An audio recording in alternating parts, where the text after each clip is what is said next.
nuestras vidas, atrayéndonos a una relación contigo más íntima, más cercana, Señor. Y como dice este canto, y es tiempo ya de cantar al Señor. Oh Señor, ayúdanos a responder a ese llamado que tú estás hoy ofreciendo a tu pueblo. Ayúdanos por tu gracia a tomar la decisión de obedecerte, Señor. Gracias, Cristo. Gracias, Señor. Gracias, Señor. Quédate con nosotros por tu gran misericordia. Continúa con nosotros, Señor. En tu nombre, Cristo. Amén. Amén, hermanos. Pueden tomar sus lugares. El título de esta prédica es La morada eterna de Dios. Así es como se titula este mensaje, La morada eterna de Dios. Yo creo que ustedes estarán de acuerdo conmigo, hermanos, en que apreciamos mucho y valoramos cuando Dios llega y nos visita. Amén. Apreciamos eso. Y Él llega, hermanos, porque Él reconoce una característica de su morada y eso lo atrae y llega. Miren, somos hechos semejantes a Dios, fuimos hechos semejantes a Dios. Y nosotros, cada uno de ustedes, tenemos gustos particulares, preferencias, cosas con las cuales nos sentimos cómodos. Si ustedes tuvieran la oportunidad de construir su casa, su propia casa, estoy segura que tratarían de hacerlo a la manera que a ustedes les gusta.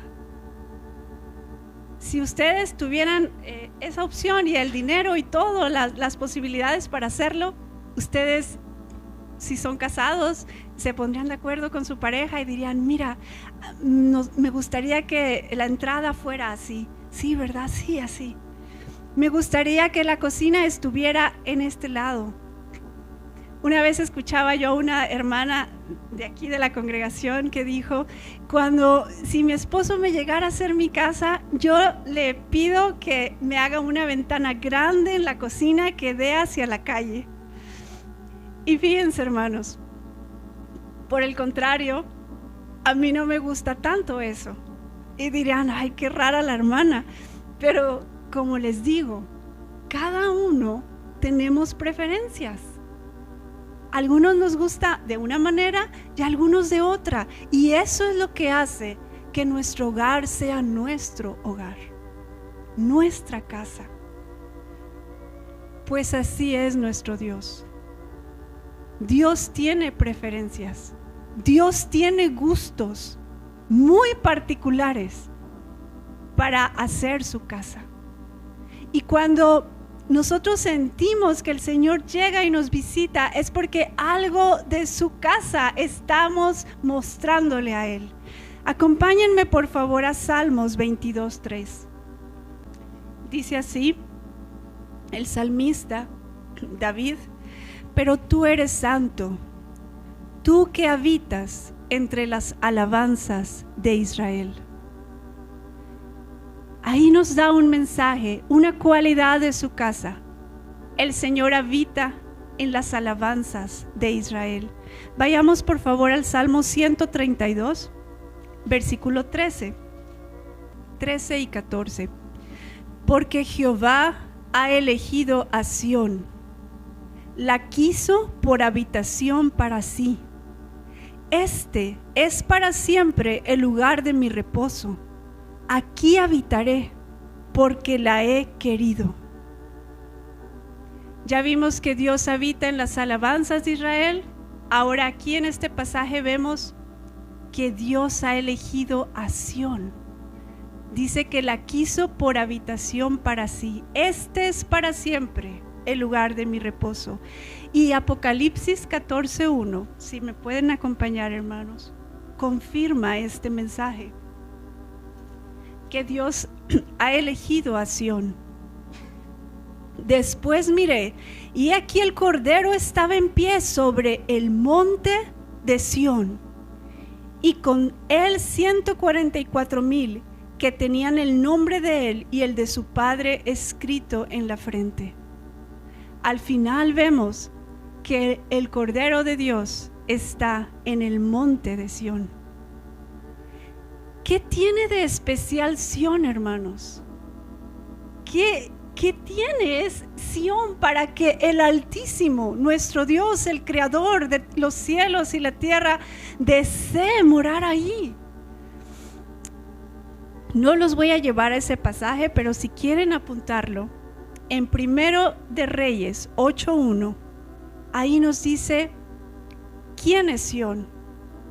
Sión es llamada también la ciudad de David. La ciudad de David es Sión.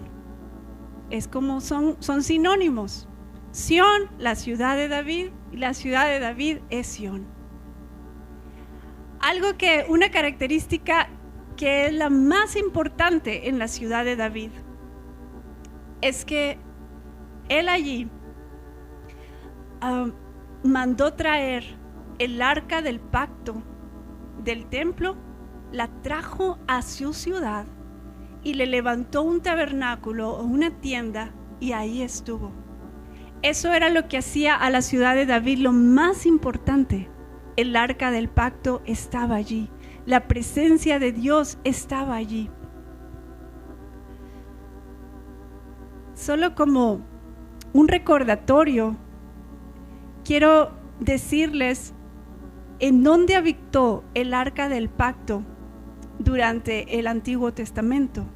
Hemos aprendido en domingos pasados lo que significa el arca del pacto, ¿verdad? Es donde la presencia de Dios moraba, literalmente, su gloria estaba allí. Y el arca del pacto es símbolo de nuestro corazón. Y ahí es donde Dios quiere habitar. Pero en el Antiguo Testamento vemos que el arca del pacto moró en el tabernáculo de Moisés, como lo estuvimos aprendiendo. Y allí, hermanos, duró aproximadamente 500 años el arca. Después el arca habitó en la tienda o en el tabernáculo de David. Y allí duró aproximadamente 30 años. Después de ahí fue trasladada y habitó el arca del pacto en el templo de Salomón. Y duró allí otros aproximadamente 500 años. Pero saben, tanto el tabernáculo de Moisés como el templo de Salomón, donde el arca estuvo allí, solo son sombras de la morada eterna de Dios. No es el cumplimiento total, solo es una figura, es una sombra. Hemos aprendido cosas del tabernáculo de Moisés. Y un detalle muy precioso en el tabernáculo de Salomón es que el tabernáculo, el templo de Salomón, fue construido con muchísimo dinero, con muchísimo costo. Miren, las Torres Gemelas que ustedes recuerdan, tal vez la mayoría recordarán, que están en Nueva York, creo, estaban en Nueva York, costaban alrededor de $900 millones, casi $1,000 millones. Pero el templo de Salomón, por el oro que se invirtió y la plata, su costo es alrededor de $300,000 millones. Eso sin contar las piedras preciosas, la madera fina que se usó, las piedras enormes para su construcción, sus cimientos y la mano de obra. Y diríamos, ¿por qué el Señor nos dejó esa sombra? que allí habitó Dios, en un lugar tan costoso. Y uno de los mensajes que nos da, hermanos, es que nuestro Dios es digno de todo honor. Y solo como un pequeño paréntesis, yo quiero decirles que el Señor ve nuestros esfuerzos para agradarlo. Para que ustedes lleguen aquí al templo, a la casa de Dios hoy, muchos de ustedes hicieron preparativos para estar hoy aquí. Y muchos los hicieron desde ayer o tal vez días antes para poder estar aquí. Y el Señor mira eso, ese costo que ustedes pagan, pero Él es digno.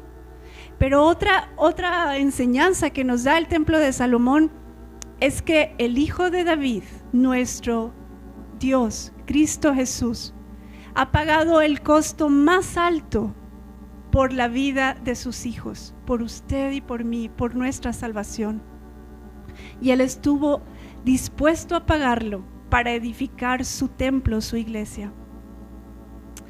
Pero quisiera ver, hermanos, ya los he llevado paso a paso, donde Dios habita, en Sión, es donde a Él le agrada. ¿Qué era Sión? Era la ciudad de David donde Él llevó el arca. Pero ¿por qué le agrada tanto a Dios ese lugar? Solo quiero explicarles algo, que en el tabernáculo de Moisés, la sombra, constantemente subían dos nubes, ¿se recuerdan? Una nube subía del altar de bronce y otra nube subía del altar del incienso, cada mañana y cada tarde. Pudiéramos ir ahí, pero no quiero que perdamos mucho tiempo. Eso está en Éxodo 29, la nube del altar de bronce, y en Éxodo 30 tenemos la nube del altar del incienso. Pero eso era un detalle principal. Siempre subían esas dos nubes. Pues David encontró el cumplimiento de esa sombra. Vayamos por favor a Salmo 132, versículo 1 al 5. Salmo 141, 2. Suba mi oración delante de ti como el incienso, el don de mis manos como la ofrenda de la tarde. Yo sé que este pasaje muchas veces lo hemos escuchado, pero es importante recordarlo. David encontró el cumplimiento de esa sombra. En vez de que subiera del altar de bronce una nube, él levantaba sus manos para adorar a Dios y ahí se cumplía esa nube, la alabanza a Dios. Y en vez de que David ofreciera incienso, pues él no podía porque él no era sacerdote. Al orar, al interceder, entonces su oración subía como el incienso de la tarde.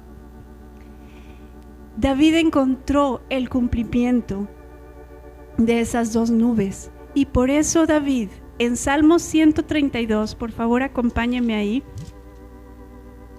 versículo 1 al 5, voy a leer, dice así: acuérdate, oh Jehová, de David y de toda su aflicción, de cómo juró a Jehová y prometió al fuerte de Jacob: no entraré en la morada de mi casa, ni subiré sobre el lecho de mi estrado.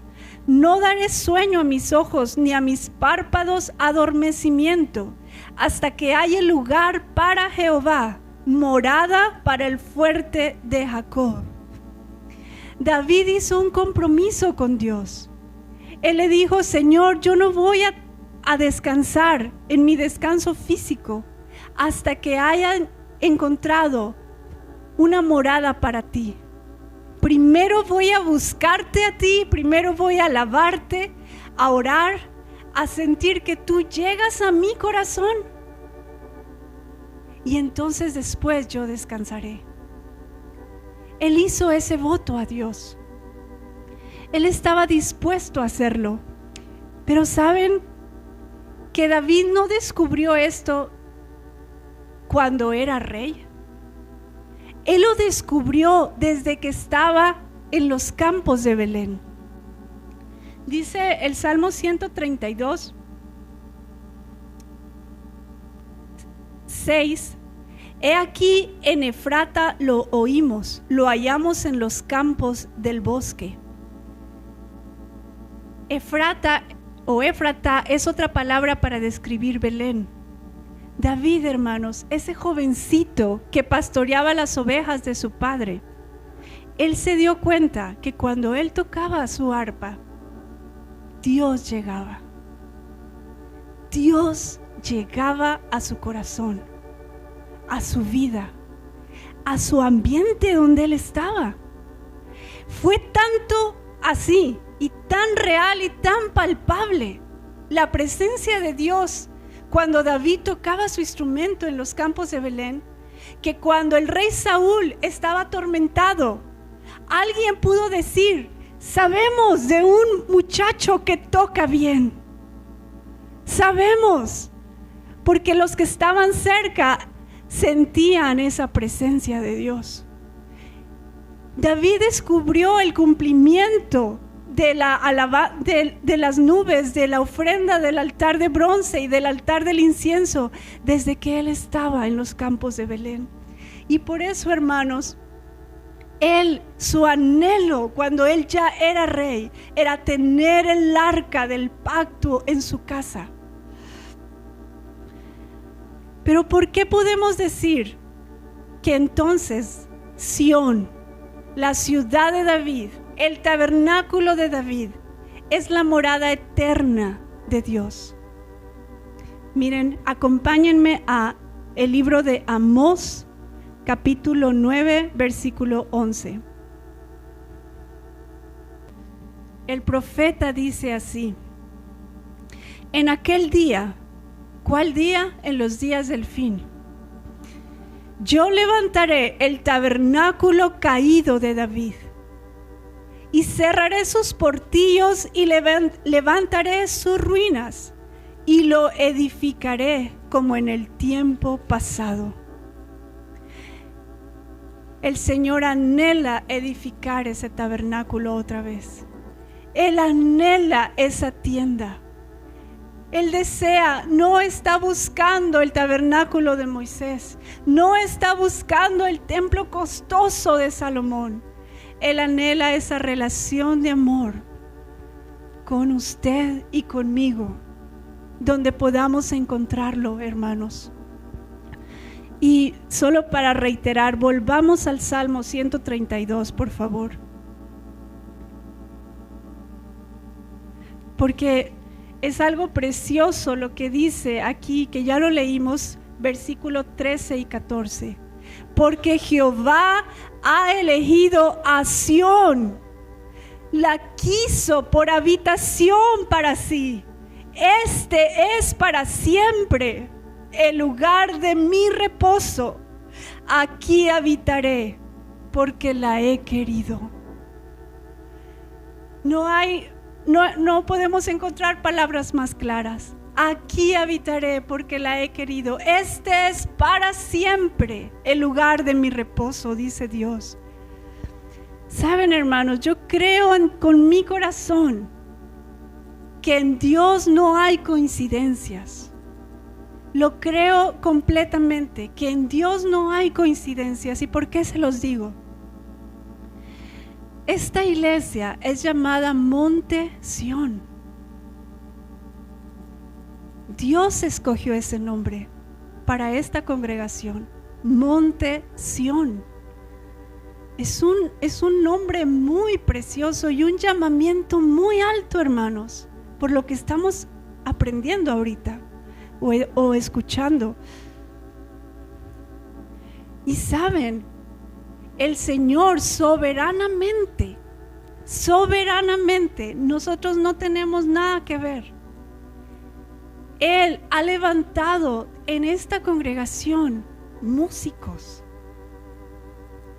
y directores de alabanza. Él lo ha hecho. Es Él. Y no solo eso, Él ha provisto el deseo en ustedes como congregación de invertir dinero para tomar clases de música, de invertir dinero que equivale a su vida. El dinero equivale a la vida de uno, porque es tu tiempo. Invertirlo en comprar instrumentos. El Señor ha provisto soberanamente para que se puedan comprar aparatos y cosas necesarias para embellecer la alabanza. Es Él, hermanos. Es Él, y es Él el que ha dado la gracia. Es Él el que la sigue dando. Pero creo que estamos en un punto donde necesitamos ir más allá. Necesitamos ser fieles en levantar esa tienda, ese tabernáculo de David en nuestros hogares, en nuestra vida personal. Porque si no está funcionando el tabernáculo de David en tu vida y en mi vida, entonces no estamos siendo la casa de Dios. Estamos siendo solo un hotel donde Él llega de paso. Y es por eso que muchas veces sentimos su presencia y sentimos fuerzas nuevas y ánimo nuevo y queremos continuar con todas las fuerzas. Pero si dejamos de buscarlo, nos volvemos a apachurrar, ya desesperanzar, ya desanimar, y volvemos a caer en nuestras fallas, en nuestros errores, y volvemos a pecar.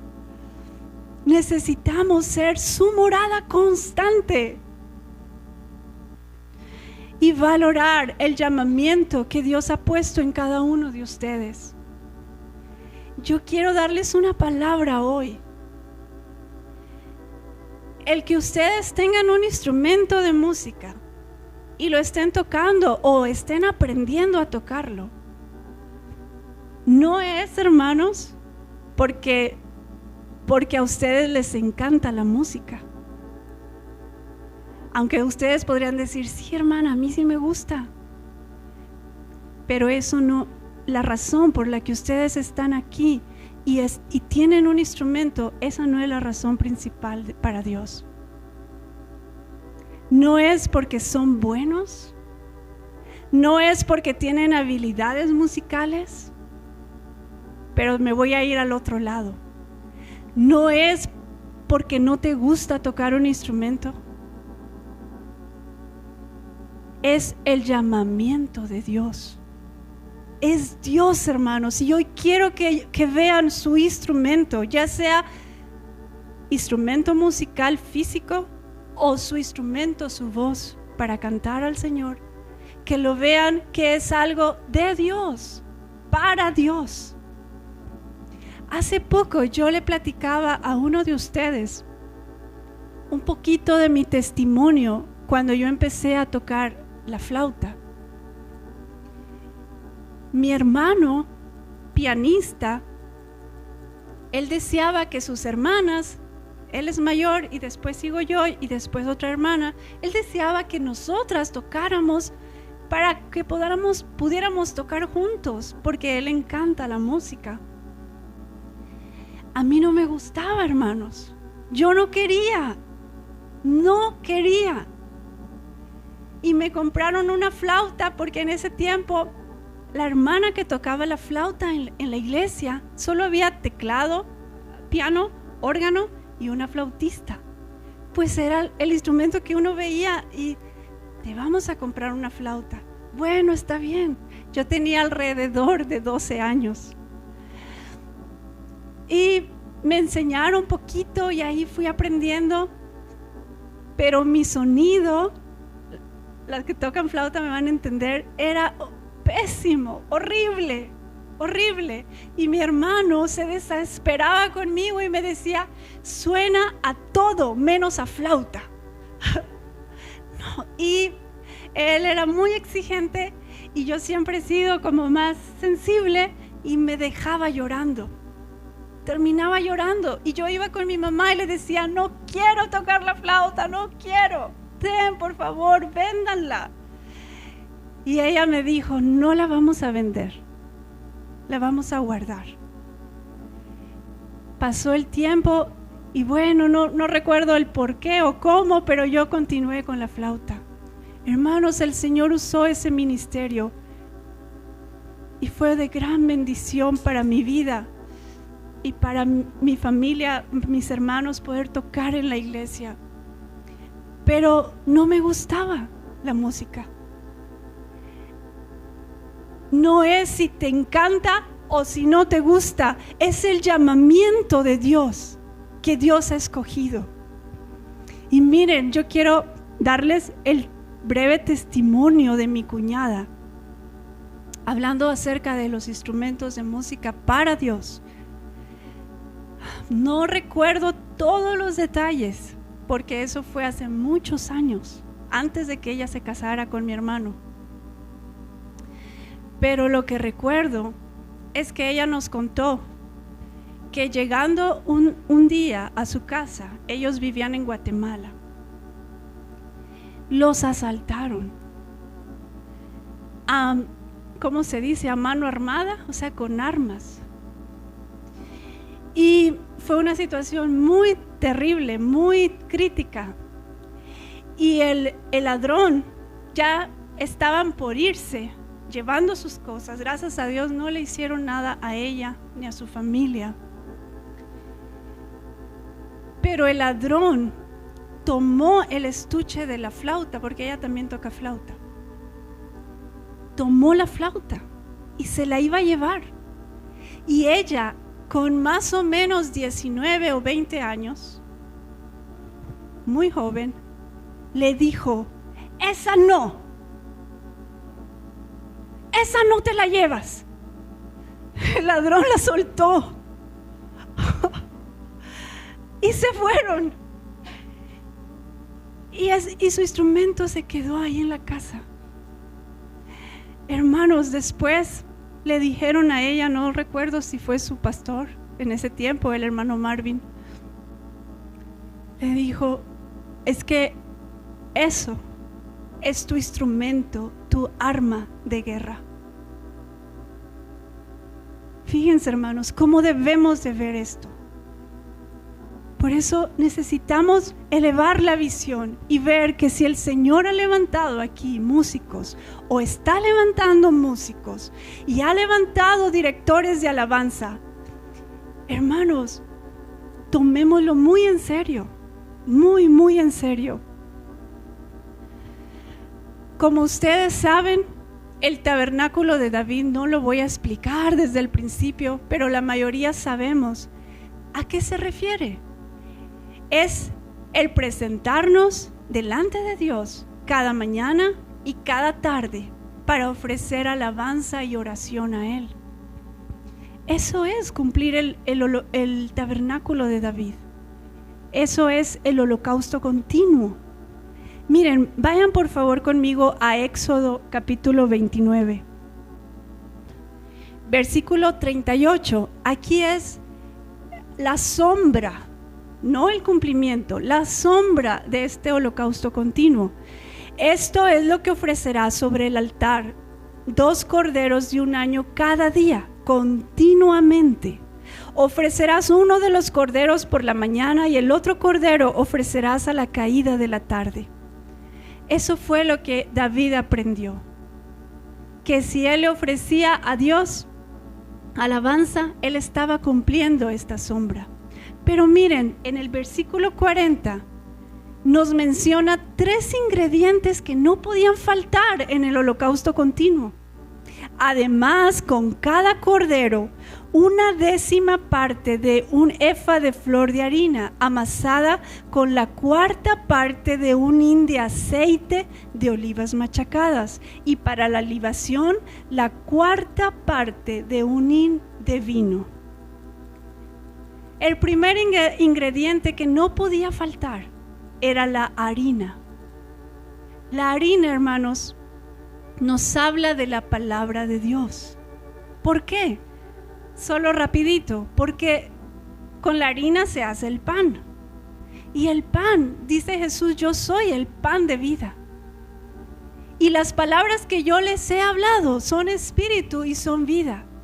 Sus palabras son esa harina Hermana, ¿cómo le vamos a dar a Dios sus palabras cuando le ofrecemos alabanza? Bueno, por eso es importantísimo leer constantemente la Biblia, porque cuando usted está alabando al Señor, de pronto se va a recordar de algo que venía en la Biblia, que Dios le habló a su corazón, y usted va a poder dárselo. Miren, yo quisiera ponerles un ejemplo a los que están memorizando Daniel, el libro de Daniel. En el libro de Daniel, en el capítulo 1, nos habla de unos jóvenes hebreos, ¿se acuerdan? Que fueron cautivos por el rey de Babilonia. Ustedes se recuerdan de todo eso porque ustedes aquí se lo tienen en la mente.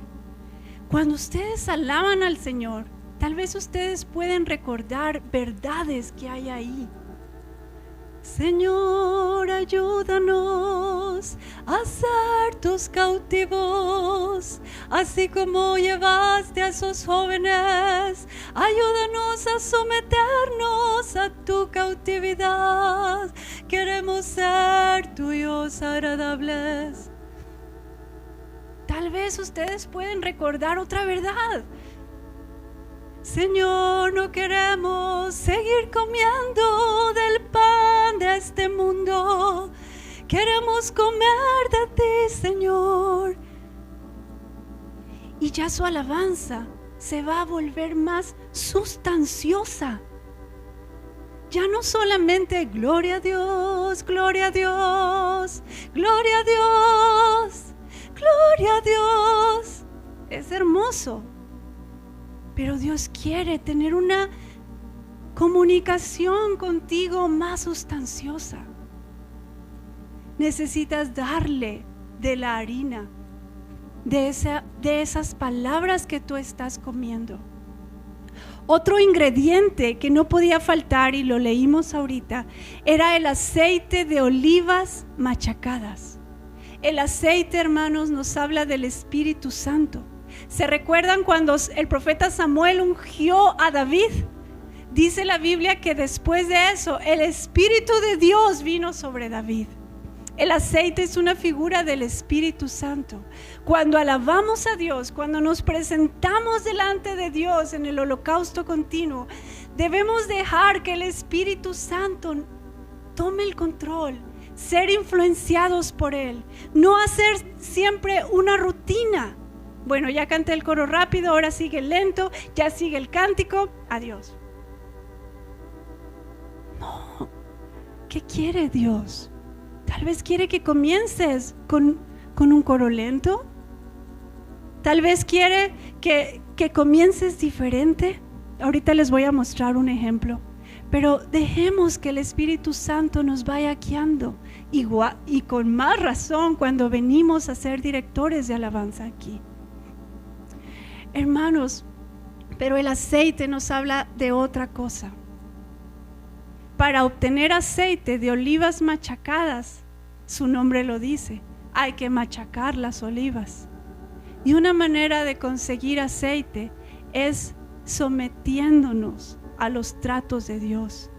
Si el Señor está tratando contigo con una injusticia que te hicieron,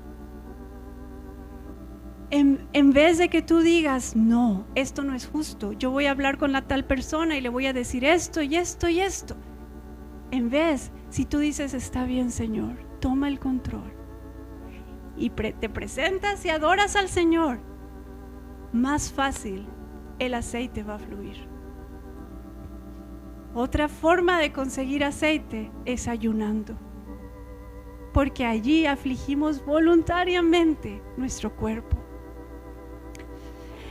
El tercer ingrediente, hermanos, que no puede faltar es el vino. El vino nos habla de gozo. Debemos presentarnos delante de Dios con gozo y con cánticos. ¿Saben que la palabra regocijarnos en hebreo significa poner una cara alegre? Eso nos da la idea que no siempre vamos a sentir gozo en nuestro corazón, pero necesitamos poner una cara alegre.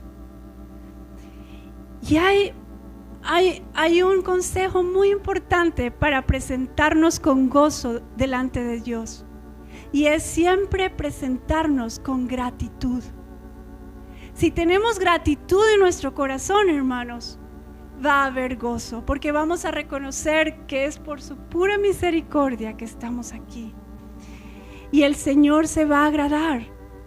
Miren, quiero darles un consejo del hermano Marvin. Y lo voy a leer justo como él lo escribió. Nuestro sacrificio de alabanza no debe ser cuando hay un gemido en nuestros espíritus porque es demasiado temprano o demasiado tarde. No es sabio hacerlo así. No debemos hacer el holocausto, el ofrecer a Dios el sacrificio de alabanza cuando hay un gemido en nuestros espíritus porque es demasiado temprano, porque nuestros ojos están casi cerrados. Los niños están casi durmiéndose ahí parados. No, tenemos que encontrar un momento donde todos estamos ya más despiertos. Pero también no es sabio hacerlo cuando ya estamos cargados de sueño en la noche, porque no vamos a ofrecer un sacrificio con estos 3 ingredientes. Además de estos 3 ingredientes que vimos aquí en Éxodo 29, hermanos, hay unos consejos muy prácticos que yo quiero darles. Antes de presentarnos delante de Dios para ofrecerle este sacrificio, hay que hacer algo muy importante. Primero que nada, pedir perdón a Dios, ponernos a cuentas con Él. Pero hay una cosa muy importante que debemos hacer constantemente. Y lo tomé de las preguntas de los niños del concurso bíblico. Hay una pregunta que dice: ¿qué lección aprendo en la fuente de bronce? Y la respuesta es: Dios toma muy en serio la manera en que me acerco a Él. Debo estar limpio antes de acercarme a Él para adorarle. Dios toma muy en serio, hermanos, la manera en que nos acercamos a Él. Por eso leer la Biblia es importante, porque la fuente, como aprendimos, es una figura de la Biblia, de la palabra de Dios. La palabra de Dios nos lava.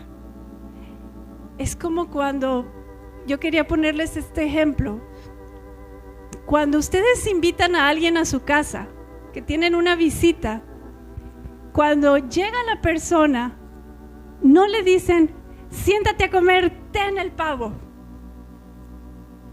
No, ¿verdad? Cuando llega su invitado, preparan el ambiente, siéntate, ¿quieres algo de tomar? Tal vez sacan algo, una refacción o algo para comer, mientras la mamá está preparando en la cocina la comida especial. Y cuando ya está el ambiente apropiado, ahora sí ya comemos juntos. Pues a veces queremos hacer esto con Dios. Ya, vamos a hacer la alabanza.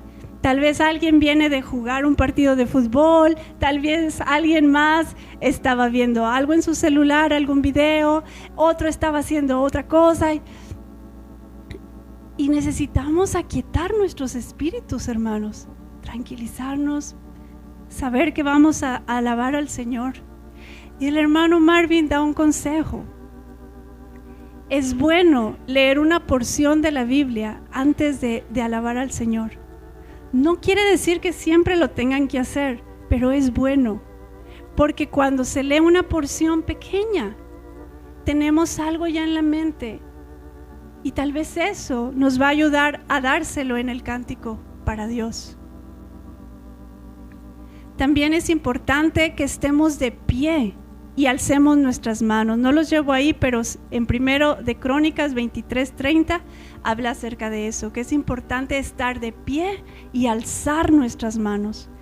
Y hay otra cosa que es algo muy importante y yo quiero felicitarlos como iglesia.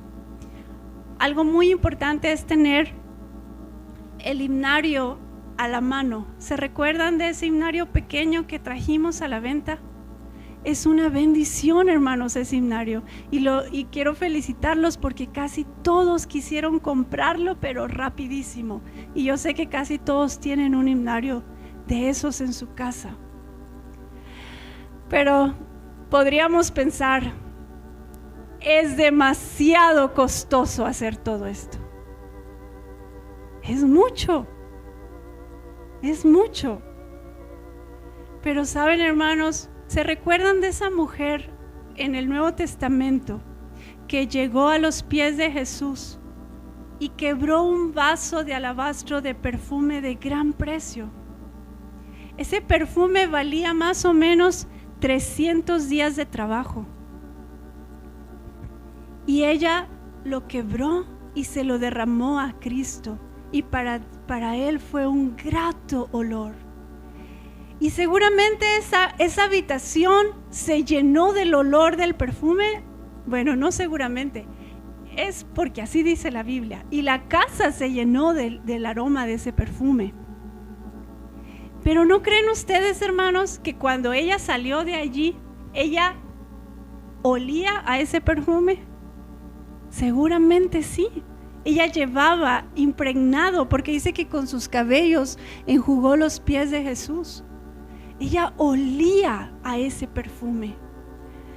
Si nosotros le damos a Dios ese sacrificio constante, Él promete llegar y santificar el lugar, encontrarnos allí y hablarnos allí. Y cuando salgamos de allí a nuestros trabajos, a nuestras labores, vamos a llevar ese olor del Señor. Y vamos a tener la gracia para pasar tantas pruebas que a veces en el día se nos atraviesan. ¿Me pueden acompañar, por favor, al libro 2 de Crónicas, capítulo 5? Por favor. Dice el versículo 13: Cuando sonaban pues las trompetas y cantaban todos a una para alabar y dar gracias a Jehová, y a medida que alzaban la voz con trompetas y címbalos y otros instrumentos de música, y alababan a Jehová diciendo: porque Él es bueno, porque su misericordia es para siempre, entonces la casa se llenó de una nube, la casa de Jehová. Ahí también vemos cómo esa casa se llenó de una nube. Y era tan fuerte que los sacerdotes después no podían entrar para ministrar a Dios. Eso es lo que el Señor nos está ofreciendo, hermanos. Llegar a ofrecerle ese sacrificio continuo donde Él nos encuentre. ¿Saben? Muchas veces el Señor ha hablado a nuestros corazones mientras estamos haciendo la alabanza como familia. Y les voy a poner solo un ejemplo. Recuerdo que hace tiempo estábamos cantando al Señor y el Señor habló a mi corazón y puso una carga muy fuerte acerca de que los niños de la congregación debían tener una escuelita dominical. Se lo platiqué a mi esposo, lo platicamos, lo pedimos al Señor su guianza y gracias a Dios se pudo hacer. Pero el Señor quiere hablarte, pero son en esos tiempos donde tú vas a escuchar. Es más propicio que allí escuches algo del Señor, pero necesitas darle ese tiempo. Hermanos, ya para terminar, yo sé que ustedes conocen muchos ejemplos en la Biblia de victorias que se obtuvieron por causa de la alabanza. Una de ellas es cuando esos reyes estaban en el desierto y estaban ya casi muriendo de sed y pidieron que se les hablara una palabra. Pues el profeta pidió que un tañedor llegara. ¿Se recuerdan? Y cuando el tañedor tocó, o sea, el músico, entonces vino la palabra de Dios y el Señor trajo victoria sobre los enemigos de esos reyes y trajo algo precioso. Otro ejemplo es de Josafat, del rey Josafat.